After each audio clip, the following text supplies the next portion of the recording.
Praise the Lord. Everybody shout, praise the Lord. God bless you po, ang beloved preacher, Brother Roger Oliveras.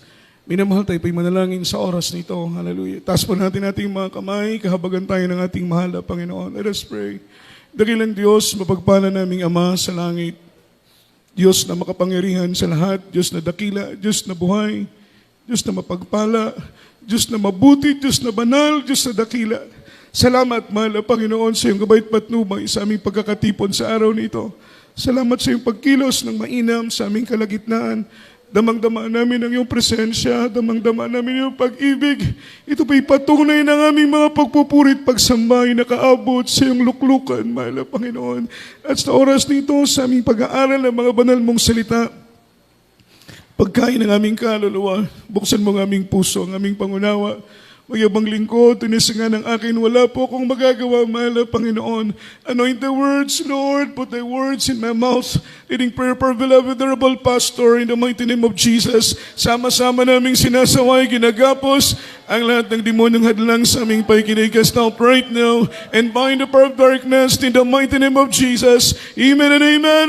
Amen and amen. Hallelujah. Hallelujah. Praise the Lord. Praise the Lord. Minamahal, palakpakan po natin ang ating mahal na Panginoon at tayo po'y makabalik na po sa ating mga kinauupuan. At bago pong lahat, minamahal, akin po na pinapaabot ang mataas na papuri, all the glory, all the honor, majesty and worship only belongs to our Lord Jesus Christ, our dearest Savior, and I give double honor and respect to our dearly beloved honorable pastor, beloved evangelist Phildis Almeda, the in-time prophet of our loving God, the man of God. And we always cherish the loving memories and blessed teachings, golden teachings of our dearly beloved assistant pastor, to their beloved children, to whole blessed Almeda family, in pleasant afternoon na po, minamahal sa lahat ng ating mga kapwa manggagawa. Amen. Beloved co-workers, beloved co-preachers, at mga katuwang sa banal na ubasan ng ating mahal na Panginoon, sa lahat ng ating mga mag-awit, ating beloved musician, at sa ating pong sisters information, beloved natin pasit, mga minamahal, at sa lahat ng mga ginagamit sa banal na pulpitong ito, mga minamahal, to all our beloved visitors, mga webcast viewers, mga minamahal, ay magandang hapon po, minamahal, sa inyo pong lahat. Palakpakan po natin ang ating mahal na Panginoon. Purihin at luwalhatiin ang dakila at pabanal na pangalan ng ating mahal na Panginoon. At ako po'y nagpupurit, nagpapasalamat. Minsan ang mga minamahal sa ating mapagpalang Diyos, mabait na Diyos. Si Diyos na karapat dapat paglingkuran, mga minamahal, tunay na ang pagpapala ng Panginoon ay umaapaw. Amen?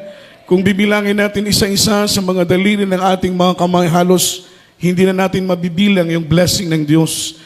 Ang iba pa nga, mga minamahal, halos ay nakalimutan na natin yung pagpapala ng Panginoon. Kaya nga po, mga minamahal, tunay na umaapaw ang dakilang biyaya ng Diyos. Ako po'y nagpapasalamat sa mahal na Panginoon from Leyte. Mga minamahal, nakarating kami dito sa dako ng Zamboanga. Dapat sana ay Wednesday, nandito na po kami. Kaya nagkaroon po ng konting problema. Mga minamahal, na-delay po yung aming travel. Gawa nga po ng hanging habagat, mga minamahal, nagkaroon ng stranded sa dako po, mga minamahal, ng Dumaguete. Ngunit salamat, mahal na Panginoon, sa ating buhay na Diyos dahil lahat ng bagay ay may layunin ang ating pinakamamahal na Panginoon. Palakpakan po natin ang ating buhay na Diyos. At minsan ang mga minamahal, tayo po'y dadako sa pinakamahalagang bahagi ng ating banal na gawain. Ang ating pakikinig ng salita ng ating mahal na Panginoong Jesus na siyang pagkain ng ating kaluluwa. Ating pong ihanda ang ating pong mga ballpen, ang ating pong mga papel, ating pong mga Biblia. Lalo tigit sa lahat, ihanda po natin ang ating mga sarili sa pakikinig ng salita ng ating mahal na Panginoon. Sapagkat kung makinig tayo ng taimtim, ito'y papasok, titimo sa ating puso, riririp sa ating mga puso, uuwi tayong pinagpala ng mahal na Panginoon. Uuwi tayong baon-baon natin yung biyaya na galing sa Diyos. Everybody shout, praise the Lord. Yan po ang dahilan bakit tayo narito. Amen? Hindi tayo pumunta rito para mamasyal. Amen? Pumunta tayo rito para mabusog ng presensya ng ating mahal na Panginoon. Pumunta tayo rito para purihin, pasalamatan ng Diyos sa kanyang kabutihan, mga minamahal, sa kanyang biyaya, sa kanyang pag-iingat, sa kanyang pagliligtas. Yan ang natatanging dahilan. Bakit tayo narito? Gusto nating purihin ang hari ng mga hari. Purihin ang Panginoon ng Panginoon. Purihin ang Diyos na nagligtas sa atin, mga minamahal. Diyos na tumawag sa atin. Yan ang dahilan. Bakit tayo narito? Palakpakan po natin ang ating buhay na Diyos. Let's talk about the topic, understand the value of salvation. Understand the value of salvation. Isulat po natin yan just in case na makauwi tayo sa ating mga sariling tahanan, ay pwede po nating rebisahin, basahin uli, para lubos nating maunawaan ang salita at kalooban ng mahal na Panginoon. Ang ating pong topiko ay unawain ang halaga ng kaligtasan. What is the value of salvation? Ano ang halaga ng kaligtasan? Ang kaligtasan ay binigay sa atin ng mahal na Panginoon. Ito po ay libre at walang bayad. Amen? Napakalaking biyaya na si libo-libo, milyon-milyon, bilyong-bilyong tao.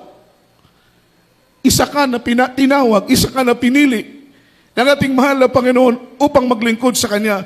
Ang karamihan sa atin halos ayaw natin ng ganitong paglilingkod. Ayaw natin ng ganitong pagkakatipon dahil mga minamahal, para sa atin walang silbi, walang pakinabang ang ganitong uri ng mga gawain. Mga minamahal, halos kinamumuhian natin ang gawain ng Diyos. Tinatanggihan natin ang tawag ng mahal na Panginoon.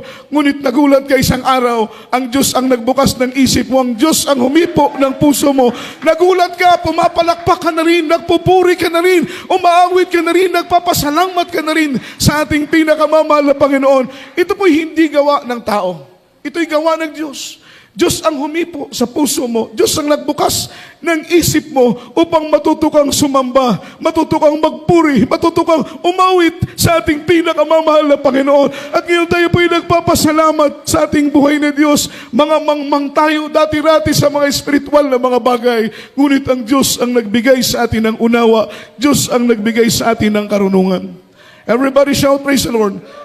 Salvation is a must. That's why we need to understand the value of salvation. Si Esau, mga minamahal, kapatid ni Jacob, anak ni Isaac, apo ni Abraham. Sabi ng banal na Biblia, si Esau ipinagpalit niya yung kanyang birthright, pagkapanganay, sa isang mangkok lang na lugaw. Amen? What is birthright? Sa kanilang tradisyon, once na ikaw ay panganay, double portion ang share mo. Amen? Double portion. Kumbaga, share ng lupa, double portion ang share mo kapag ikaw ay panganay. So sabi ng banal na Biblia, basahin natin ang salita ng mahal na Panginoon. Unang talata po, mga minamahal, from the book of Hebrews, chapter 12, verse 16, kaili po sa ating beloved Bible reader.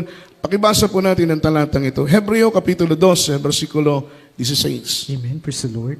Dito po sa aklat ng Hebreo at kabanata ay 12 at ang talata ay 16.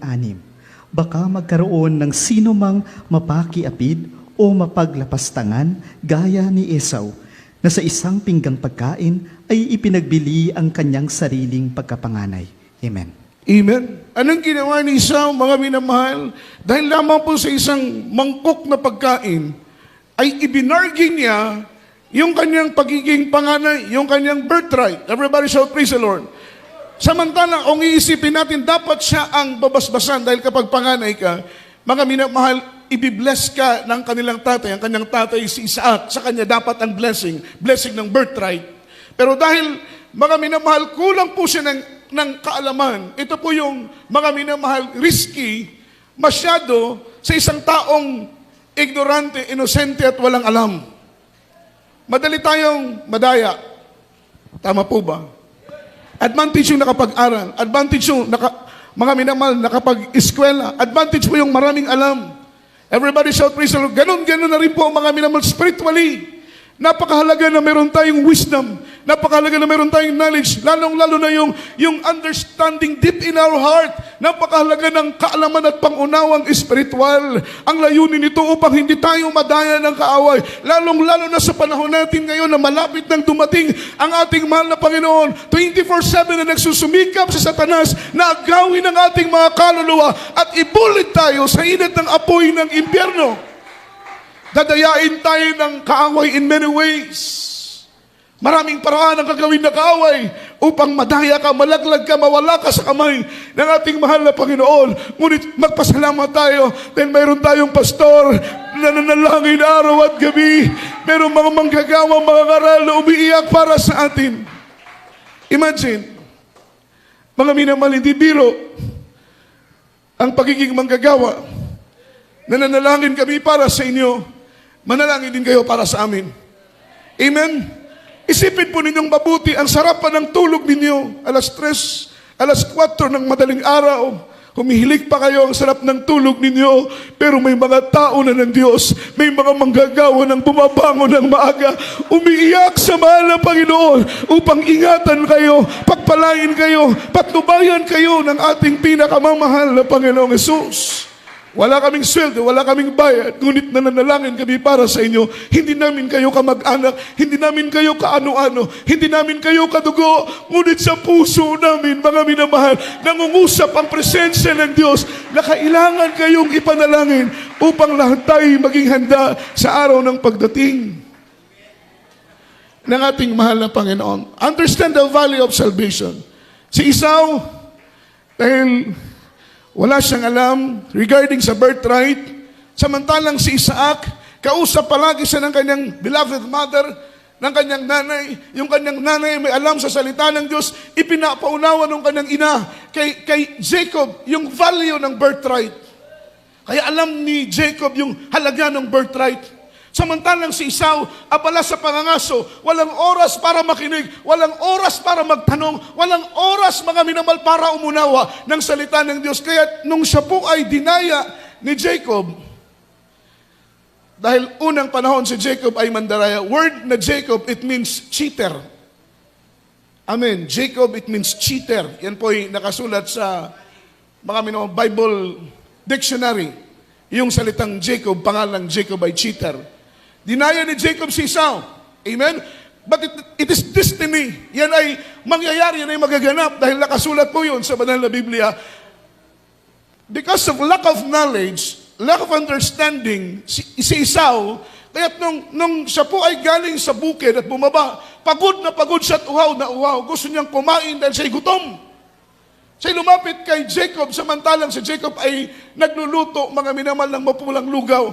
At ang sabi ng banal na Biblia, mga minamahal, siya po ay nakipagkondisyon, napakainin mo ako ng isang mangkok na lugaw. Ang sabi ni Jacob, ibibigay ko sa iyo ang mangkok ng lugaw, isang mangkok na lugaw, pero ibigay mo sa akin ang iyong pagiging panganay. So makita ninyo, dahil hindi alam ni Esau yung value ng birthright, madali niyang ibinigay, madali niyang i-give up yung kanyang pagiging panganay kay Jacob dahil hindi niya alam yung halaga ng pagiging panganay. Amen. Ganon na ganon din tayo, mga minamahal. Madali nating bitiwan ang paglilingkod dahil hindi natin alam kung gaano kahalaga ito. Madali nating i-give up ang pagpapagamit natin dahil hindi natin alam na commitment pala natin ito sa Diyos. Bilang manggagawa, bilang mga ngaral, bilang mag-awit, manunugtog, ano man ang part natin sa gawain. Sometimes, yung tungkulin natin yan, that is our commitment. Diyan tayo napapalapit sa mahal na Panginoon dahil sa pagpapagamit natin sa Diyos. Amen? Subukan mong hindi magpagamit na sa Panginoon, manlalamig ka, manlulupaypay ka, manlulumo ka, manghihina ka sa paglilingkod sa mahal na Panginoon. Pero habang nagpapagamit ka sa mahal na Panginoon, ibinibigay mo ang buhay mo sa Diyos. That is our commitment sa mahal na Panginoon.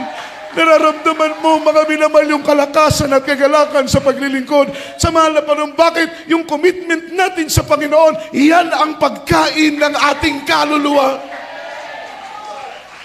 Minsan ang mahal na Panginoon, kasama niya yung mga kanyang apostles. Sabi ng isang apostoles, Panginoon, kumain na po kayo. Ang sabi ng Panginoon, kumain na ako. Nagbulong-bulungan yung mga apostles. Kailan siya kumain? Sino ang nagbigay sa kanya ng pagkain? Dahil ang Panginoon ay hindi pa talaga kumakain. Tinanong nila ang mahal na Panginoon, Panginoon, kailan ka kumain? Ang sabi ng Panginoon, sa tuwing gumaganap ako ng kalooban ng aking Ama, ang aking kaluluwa ay nabubusog. Ang aking kaluluwa ay nabubusog.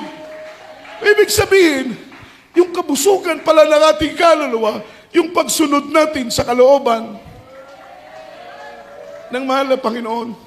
Everybody shout, praise the Lord. Madali pong sumunod kung gusto mo. Hindi pa nga tapos magsalita yung utos, oo ka na kaagad dahil pabor sa'yo. Gusto mo. Pero yung pinakamahirap sumunod, yung utos na ayaw mo. Pero susunod ka pa rin dahil yun ang nais ng puso mo. Naunawaan mo ng pagpapala ay wala sa pagsuway, kundi ang pagpapala ay nandoon sa pagsunod natin. Pagtalima natin sa kalooban ng ating mahal na Panginoon. Nadaya si Esau because he don't know the value of salvation. Madali kang madaya, madali kang matisod, madali kang mawala, madali kang tumalikod, madali mong bitiwan yung tungkulin mo sa gawain dahil hindi mo alam, hindi mo nauunawaan yung halaga nito sa harapan ng ating mahal na Panginoon. Pero pag maunawaan mo yung halaga ng kaligtasan, hindi mo ito ipagpapalit sa anumang bagay. Amen? Hindi mo ito ipagpapalit sa anumang bagay. Kaya napakahalaga ng karunungan, napakahalaga ng kaalaman, napakahalaga ng pangunawa. Sabi ng banal na Biblia from the book of Isaiah, chapter 4, verse 6, my people are destroyed because of lack of knowledge, because they rejected knowledge. Basahin natin kay Lipo, yung salita ng mahal na Panginoon. Amen. Dito po sa aklat ng Oseas, Kabanata 4, talata po ay 6. Ang aking bayan ay nasira dahil sa kakulangan ng kaalaman. Sapagkat ikaw ay nagtakwil ng kaalaman, akin namang itatakwil ka, upang ikay huwag maging saserdote ko. Yamang iyong nilimot ang kautusan ng Diyos, akin namang kalilimutan ang iyong mga anak. Amen.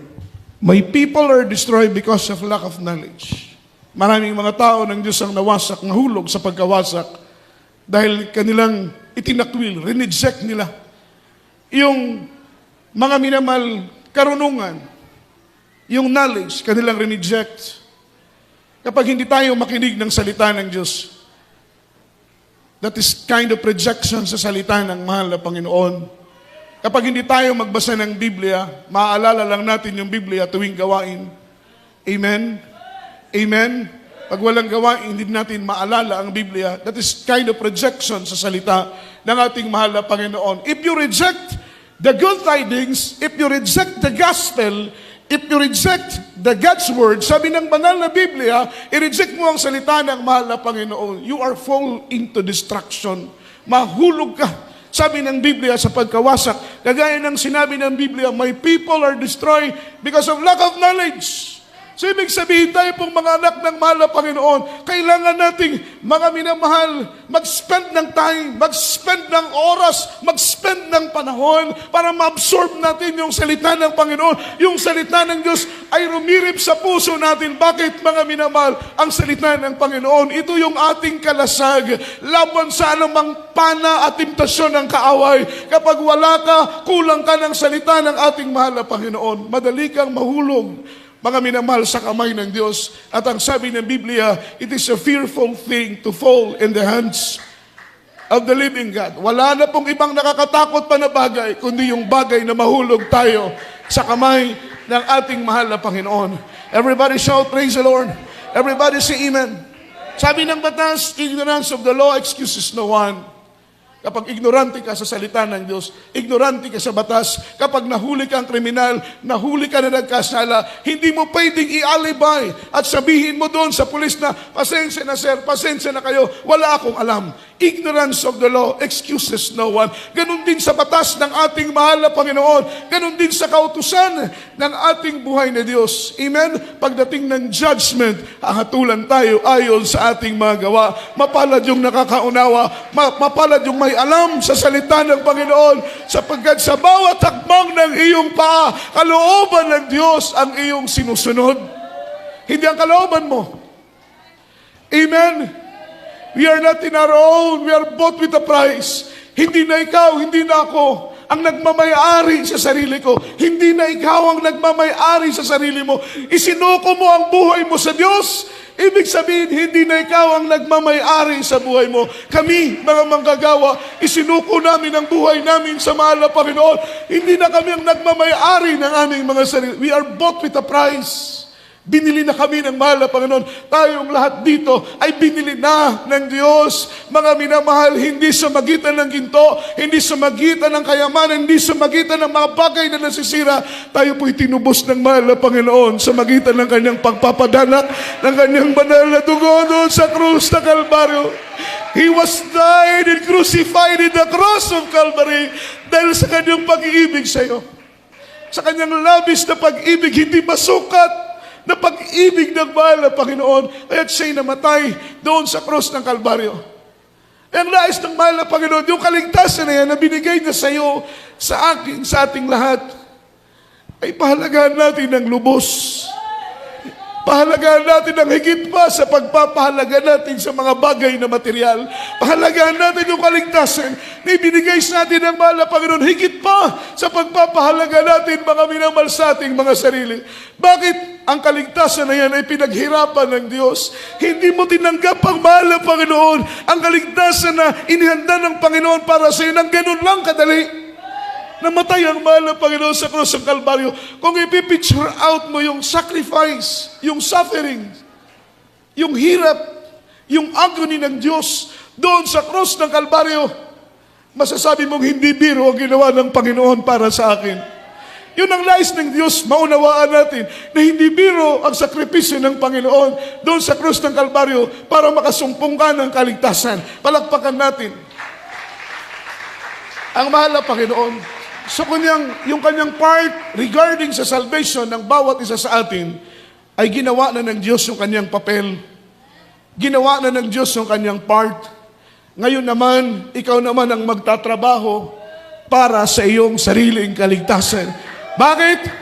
Ang kaligtasan ay individual, minamahal. Hindi ka maliligtas ni nanay. Hindi ka maliligtas ni tatay.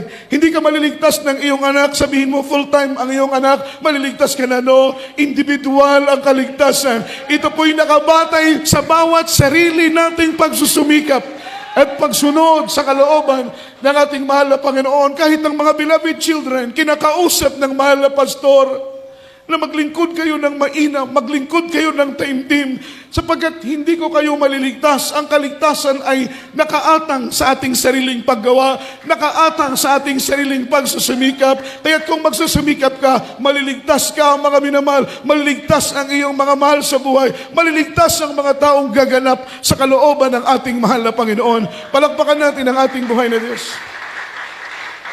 Everybody shout, praise the Lord. Ibig sabihin, napakahalaga ng karunungan, napakahalaga ng kaalaman. Magbasa ng Biblia palagi, makinig ng preaching. Pag preaching time, bitawan ng cellphone. Yung mga business, mamaya na lamang po pagkatapos ng ating gawain, mahalaga ang salita ng ating mahal na Panginoon.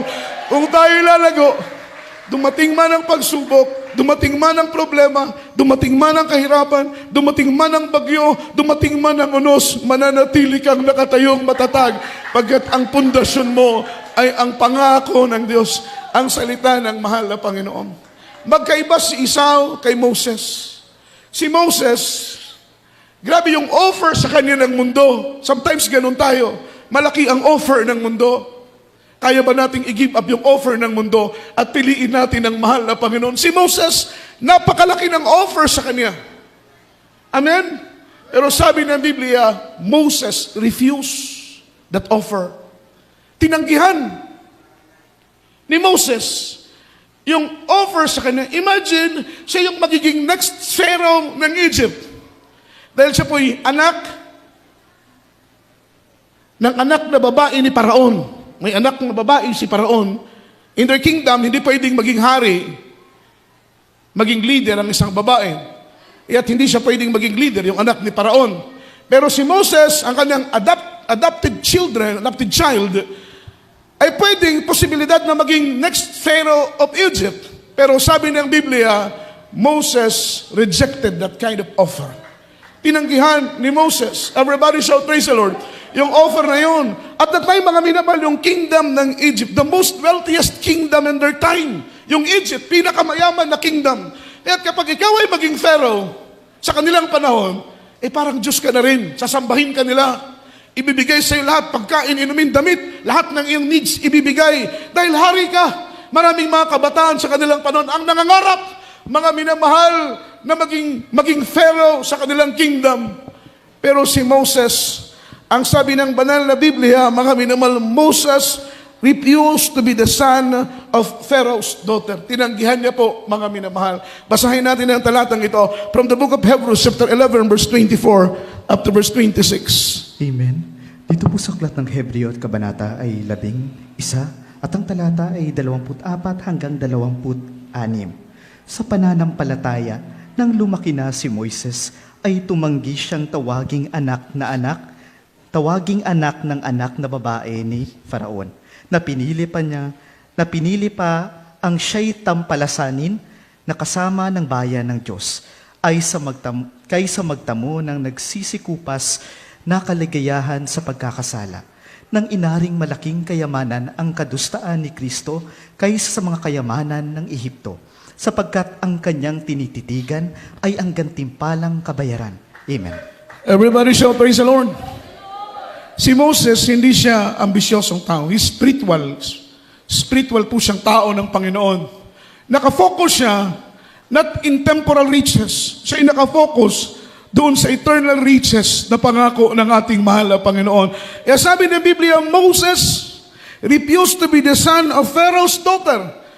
Yung verse 24, mga minamahal, tinanggihan ni Moses ang pagiging, mga minamahal, anak ng anak na babae ni Paraon, dahil alam niya, kapag mga minamahal, i-accept niya yung offer na yon, siya po'y magiging next Pharaoh, mga minamahal ng Egypt. Pero ang pinili ni Moses, in verse 25, ang sabi ng banal na Biblia, mga minamahal, Moses chose to suffer affliction with the people of God rather to enjoy the temporal riches in Egypt.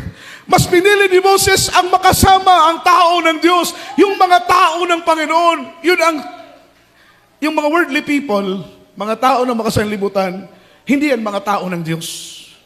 Tayo na narito ngayon, na nagpupuri, sumasamba, umaawit sa kabanal-banal ng Diyos, sa dakilang Diyos, sa buhay ng Diyos. We are the people of God. Tayo ay mga tao ng ating pinakamamahal na Panginoon. We are called by His name. Sabi ng Biblia, tinawag tayo, each and every one of us, in the name of Jesus, and we are God's people. At sabi ng Biblia, si Moses, tinanggihan niyang maging sulot na paraon ng Ehipto, mas pinili niya ang mga tao ng mahal na Panginoon. Amen. Dahil kapag kasama mo ang mga tao ng Diyos, there is fullness of joy. Umaapaw na kapayapaan at kagalakan. Kapag kasama mong umaawit, nagpupuri ang mga tao ng Diyos, bumababa ang presensya ng mahal na Panginoon. Ang presensya ng Diyos, ito po yung satisfaction ng ating kaluluwa. Nararamdaman natin yung kapayapaan, hindi kayang ibigay ng mundo. Nararamdaman natin yung kapayapaan, hindi kayang bilhin ng salapi. Nandito lang yan sa totoong gawain ng mahal na Panginoon.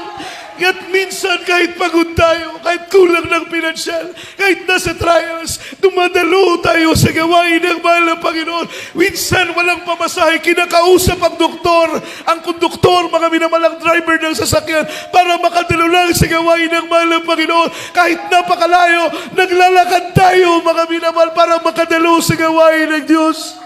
Dahil sa gawain ng Panginoon, dito natin nararamdaman ang kapahingahan ng ating mga kaluluwa.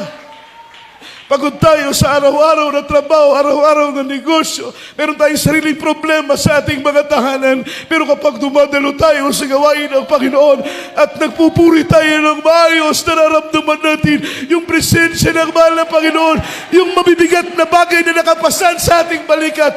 Lahat ng ito ay pinapawi ng mahal na Panginoon. Umuwi tayong galak na galak sa paglilingkod sa Diyos. Everybody shall praise the Lord. At gaano man ang hatak ng mundo, mas pinipili pa rin nating paglingkuran ng mahal na Panginoon. Sabi ng Biblia, Moses chose to suffer affliction with the people of God rather to enjoy the temple riches in Egypt. Mas pinili niyang kasamang, di baling maghirap, di baling magtiis, di baling magsakripisyo. Basta't kasama mo ang Diyos, kasama mo ang tao ng Diyos. Dahil kasama mo, kapag kasama mo ang mga tao ng Diyos, automatically kasama mo ang Diyos. Palakpakan po natin ang Panginoon. Rather to enjoy the temporal riches in Egypt, mas pinili niya yung kasama ang mga tao ng Diyos kaysa doon sa mga nagsisikupas na kayamanan. All of that is temporal. Amen. Iiwan natin lahat. Magandang bahay, magandang sasakyan, stable na trabaho, stable na income. Lahat yan iiwan natin, mga minamahal. Amen. Piliin natin yung mga bagay na hindi nagsisikupas. Unahin nating yakapin ang kaligtasan na bigay ng mahal na Panginoon. Meron tayong isang kapatiran. Grabe yung kanyang pagmamahal sa kanyang kaligtasan. Alam niyo, mga minamahal, ang kanyang trabaho ay pagbabantay ng mga materyales na ginagamit sa pagtayo ng cell site, that is amount of millions. Malaki ang halaga. Nalaman ng kanyang amo na every Wednesday, Friday, Sunday, siya po'y umuwi. Iniiwanan niya yung kanyang trabaho. Dahil alam niya na napakahalaga ng pagdalo. Alam niya na napakahalaga ng pagdalo sa gawain ng Diyos. Amen. Everybody shout, praise the Lord. Nung siya po ay pumasok, sabi sa kanya ng kanyang amo, sa linggo, tatawag ako. Dahil may nagkwento sa akin, may nag-report sa akin, Wednesday, Friday, Sunday, wala ka daw dito. Hindi mo ginagampanan ang trabaho mo. Uma-attend ka daw sa church ninyo. Sabi niya, sir, opo. Dahil dito ako binago, dito ako pinagpala, dito ako pinagaling.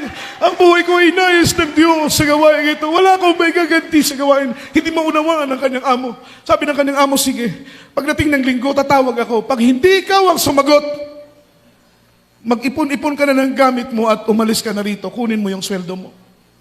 Pagdating ng linggo, mga minamahal, sabi niya, Lord, kung dadalo ako ngayon, mawawalan ako ng trabaho, mawawalan ako ng income. Paano yung tuition fee ng mga anak ko, yung mga bills namin, yung mga bayaran, yung daily expenses namin, saan ako kukuha, mahal na Panginoon, kung mawalan ako ng trabaho? Tingnan mo, mga minamahal, gaano kahalaga sa kanya yung kanyang kaligtasan, na kahit mawalan siya ng trabaho, wag lang mawala ang kaligtasan na ipinangako ng Panginoon sa kanya. Sabi niya, Lord, bahala na mawalan ako ng trabaho. Dahil itong trabaho ko, ikaw naman ang nagbigay. Kaya mo ring magbigay ng higit pa sa trabaho ito. Dumalo siya sa gawain, pinuri ng Diyos, sinawitan niya ang mahal ng Panginoon. Tumalon siya, sumayaw, ninulwalhati ang dakilan, banal na pangalan ng mahal na Panginoon. Hindi niya na naisip, naalala na pag-uwi niya, pagdating ng mga minamahal Lunes, hindi siya dumalo. Tiyak na bagay, tanggal sa trabaho. Galak na galak siya, pinuri niya ang mahal ng Panginoon. Sabi niya, pagka Lunes, pupunta ako ng trabaho, kunin ko lang yung gamit ko. Tiyak na bagay, wala na akong trabaho. Sinabihan niya na yung mga anak na yung kanyang asawa na pagdating ng Lunes, wala na siyang trabaho. Alam ninyo, mga minamahal, nung nandun na sa site, tumawag yung kanyang sir. Ang sabi ng kanyang sir, magpasalamat ka, hindi ka matatanggal ng trabaho. Dahil kanina, nung linggo, tumawag ako, ikaw ang sumagot. Nagtaka siya. Sabi niya, paano ako ang sasagutin? Nandun ako sa Moranto, pinupuri ko, inaawitan ko ang mahal ng Panginoon. Tingnan mo ang gawa ng Diyos. Kapag unahin mong hanapin ang kaharian at katwiran ng Panginoon, lahat ng bagay ay gagawin ng Diyos. Himala sa lahat ng himala, hindi po siya natanggal ng trabaho. Last verse po, mga minamahal, 25 o 26. Ang sabi rito, Moses focused the recompense of the reward. Nakafocus si Moses doon sa gantimpalang kabayaran. Yun ang gusto ng mahal na Panginoon. Fix your eyes on Jesus. Tutok lang tayo palagi sa mahal na Panginoon. This is the name above all name. In this name, there is power in the name. There is healing in the name. There is salvation in the name. There is redemption in the name. Kaya sabi ng Biblia, fix your eyes on Jesus. Just look unto Jesus because Jesus is the author and the finishers of our faith. Tutok lang tayo palagi sa Panginoon. Huwag kang titingin sa trials, minamahal. Manlalamig ka. Huwag kang titingin, tututok sa financial crisis. Kakulangang financial, manghihina ka, manlulumo ka. Huwag kang titingin sa mga katitisuran na iyong nakikita sa paligid. Manlulumo ka, manlulupaypay ka. Kapag ikaw ay manghina, kapag ikaw ay manlumo, kapag ikaw ay manlamig, mawawalan ka na ng gana sa pananalangin. Mawawalan ka na ng gana sa pagdalo. Mawawalan ka na ng gana sa pagbasa ng Biblia. Mawawalan ka na ng gana sa pagpupuri hanggang ikaw ay manlalamig at mawawala ka ng minamahal sa paglilingkod sa mahal na Panginoon. Pero kung sa mahal na Panginoon lang tayo na makapokus, kagaya ni Moses, ang sabi ng Biblia, Moses focused the recompense of the reward doon sa gantimpalang kabayaran. Nakatutok, mga minamahal, si Moses. Hindi siya nakatutok sa mga bagay na nasa kanyang paligid na nagiging dahilan ng kanyang panghihina. Kapag ang bagay na yan ay dahilan ng iyong panghihina, huwag kang tumutok dyan. Tumutok ka sa mga bagay na makapagbibigay sa iyo ng kalakasan sa paglilingkod sa ating pinakamamahal na Panginoon. Malapit nang dumating ang ating buhay ni Diyos. Sa huling tunog ng trumpeta sa isang kisap mata, darating ang mahal na Panginoon at lahat ng hirap, mga luha sa ating mga mata ay papawiin ng mahal na Panginoon at dakilang gantimpalang kanyang ibibigay sa atin. At wag nating bitawan, unawain nating mainam yung halaga ng kaligtasan. Huwag natin itong ipagpalit sa trabaho. Huwag natin ipagpalit yung halaga ng kaligtasan sa negosyo. Huwag natin ipagpalit yung halaga ng kaligtasan sa mga bagay lang na material. Unahin nating pahalagahan ang kaligtasan na inibigay sa atin ng mahal na Panginoon. Yakapin natin ito ng mahigpit. Itali natin ito sa ating mga liig. Ikintal natin sa ating mga puso yung mga salita ng mahal na Panginoon upang hindi tayo mahulog sa mga kamay ng ating buhay ni Diyos. Alam ninyo, ang inyong abang lingkod, mga minamahal, actually, may calling na sa akin, pagiging manggagawa, pero ayaw ko mag-worker. Ayaw kong maging manggagawa, mga minamahal, dahil father ko, full-time worker. Ati ko, mga kapatid ko, mga pinsan ko, mga full-time workers sila. Halos lahat sila. Nakikita ko yung hirap dahil nung panahon na yon, year 1992, 93, pioneering pang church. Amen? Minsan, mga minamahal, wala kaming makain. Magbe-breaking na lang, fasting pa rin. Amen? Malalaman na may kinakain kami kapag umuusok ang abo. Pag walang usok ang abo, wala kaming kinakain. Kaya sabi ng kapitbahay, kawawa naman kayo. Siguro wala kayong kinakain dahil walang usok na lumalabas sa inyong abuhan. Amen? Ibig sabihin, wala kaming makain. Ganon ka-trials. Ay ayaw kong mag-full-time. May calling na sa akin ang mahal ng Panginoon, pero ayaw kong magpagamit. Dahil nakikita ko ang kanilang hirap. Pero alam ninyo, mga minamahal, napakahirap tanggihan ang tawag ng Diyos. Napakahirap tanggihan ang tawag ng Panginoon. Kahit sa ayaw ko man o sa gusto, mga minamalang Diyos ang gumawa ng kapamaraanan para ako'y makapasok sa pastoral house. Nakita ko ang hirap. Nag-start ako mag-full-time worker. Hirap trials. Pero nagtataka ako, halos walang blessing. Dahil nagbi-blessing kami noon monthly, 20 pesos ang blessing. Amen. Mabuti nga ngayon weekly ang blessing ng manggagawa. Pero noon, 20 pesos. Imagine, aanin mo ang 20 pesos, mga minamahal, para pagkasain sa loob ng isang linggo. Bibili ka ng sabon, ng toothpaste, mga pangangailangan. What is 20 pesos? Amen? Pero alam po ninyo, mga minamahal, hindi ako doon nagtaka sa 20 pesos. Nagtaka ako na kahit trial sila, pero yung ngiti nila, mga minamahal, umaapaw. Yung galak nila, umaapaw. Minsan, tapos ng puri, may isang worker na bumili ng sapari, yung sapari na mais, yung laman. Binilang niya, 3 kami na doon sa loob ng quarters. Binilang niya yun at dinivide niya ng 3. Amen? Hinati-hati namin ng 3. Kain siya, kain ako, kain yung kasama ko. Ang sabi niya, sige, inom tayo ng tubig. Busog na tayo nito. Totoo po yun. Pag inom namin ng tubig, busog na kami, mga minamahal. Sabi ko, iba yung kagalakan kapag naglilingkod ka sa mahal na Panginoon. Kagalakan, mga minamahal, na hindi kayang ibigay ng mundo. Palakpakan po natin ang mahal na Panginoon. Sa tagal ng panahon ako'y nag-full-time, dumating po yung trial sa akin, mga minamahal, na parang bibitaw na ako, parang ayaw ko nang maglingkod. Ayaw ko nang magpagamit sa Panginoon dahil mahirap, mga minamahal, magiging manggagawa. Pero masarap, walang kasing sarap. Palakpakan po natin ang mahal na Panginoon. Nung time na lalabas na ako, mga minamahal, mayroong boses na nangusap, mga minamahal, narinig ko. Ang sabi ng boses, mga minamahal, isulat mo sa isang papel yung dahilan mo, bakit ka tatalikod, yung dahilan mo, bakit ka bibitaw, yung mga dahilan mo, bakit mo iiwan ang iyong tungkulin sa gawain ng Diyos. At isulat mo rin yung dahilan, bakit kailangan mong manatili sa gawain. Isinulat ko po yung dahilan ko, bakit ayaw ko nang magpagamit. Marami akong dahilan. Isa-isa kong sinulat.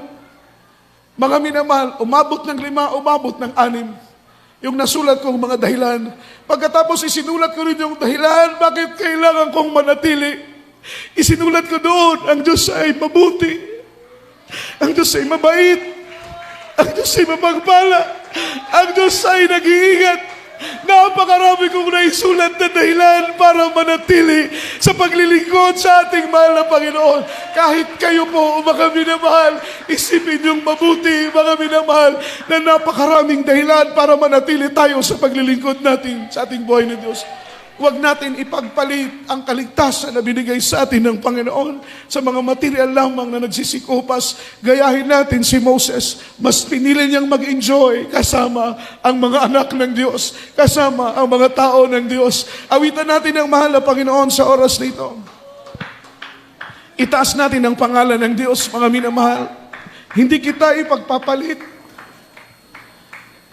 Make the song a prayer, mga minamahal. Gawin nating kanta ang awiting ito. Panalangin ang awiting ito. Habang tayo po'y umaawit, gawin nating panalangin ang awiting ito. Panginoon, hindi kita ipagpapalit. Nasa iyo ang kagalakan, nasa iyo ang kapayapaan, nasa iyo ang kasapatan ng lahat ng bagay. Kaya Panginoon, hindi kita ipagpapalit. Awitan natin ang mahal na Panginoon sa oras nito. Kahit ako Nakilala ka, mahal na Panginoon. ang iyong kabutihan, ang Hallelujah. iyong katapatan, ako'y naluluhan sa aking kakalan. Hallelujah. Pagkat kayo'y taglay ko na ang pangako mo.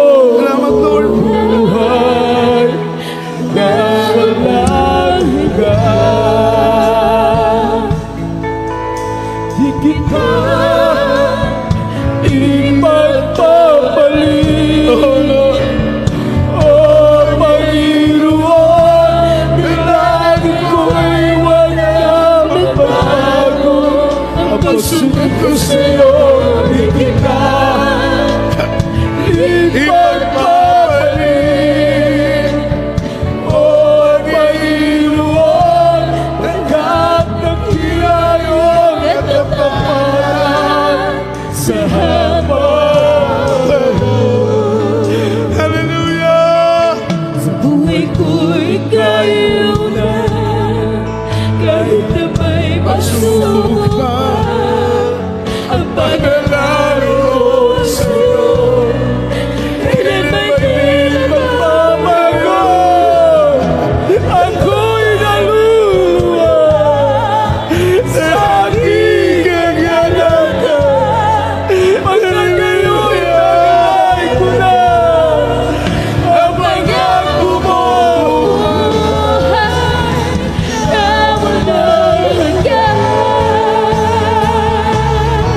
Tayo po natin umawit. Sabay-sabay tayong magpuri. Di kita ipagpapalit. Hallelujah.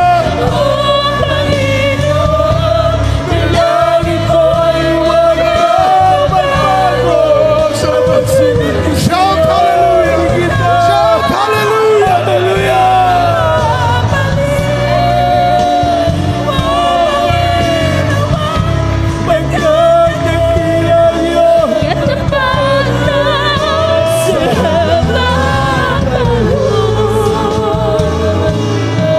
Sa buhay ko'y kayo na, kahit na may pagsubok pa, ang panalangin ko sa'yo, kailanman di magbabago. Ako'y naluluwa sa aking kagalakan. Awitan natin ang mahal na Pagkat Panginoon. kayo'y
Ang pagsubok sa buhay ko.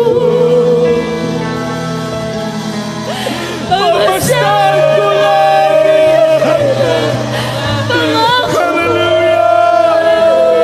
Hallelujah! Di kita